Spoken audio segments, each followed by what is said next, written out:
gupit ng fingernails. Please, Mommy, no! Sige na anak, mabilis lang to. Please, let mommy cut your nails. Anak, sandali lang to. Sige na, anak. Mamaya na lang, Ma! Anak, halika na. Hindi naman to masakit eh. Tsaka maganda ka malinis. Ayoko magpagupit ng nails! Anak, where are you? Anak? No, Mommy! Nikki! Anak? Asan ka ba, anak? Nikki, anak, hindi naman to masakit. Hindi ka na maganda nga tignan kapag ka malinis ang kuko, anak. Ay, Sa kakaayaw niya, humaba ng humaba ang kuko ni Nikki. Tuloy, di na niya magawa ang dati niyang gustong ginagawa.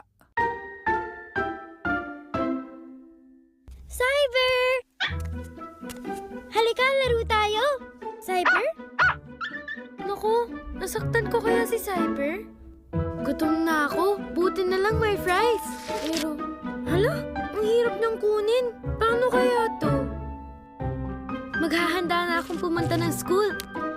Oh no, ang hirap magsuklay. Sumasabit ang buhok ko, aray. Ha? Naku, ganito pala pag mahaba ang mga kuko. Ha? Oh no! Di lang yun, kinapitan rin ng kung ano-anong dumi ang kanyang fingernails.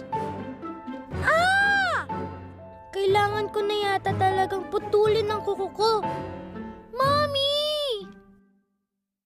At mula nun, na-realize ni Nikki ang kahalagahan ng maikli at malinis na fingernails. Mommy, please, please cut my nails. Mahirap pala pag mahaba ang mga kuko. Wala akong magawa. Wala akong mayakap. Hindi ako makalaro. Ang dami ding dumidikit na dumi. Ang pangit tingnan. You were right. I should cut my nails to keep them short and clean. oh my Nikki, huwag ka na malungkot. Mommy will now cut your nails. O mamaya malinis na yan. Mommy, thanks. Tahan na. Okay lang yan, anak. O, di ba? Mas maganda pag maikli ang nails? Nakikipaglaro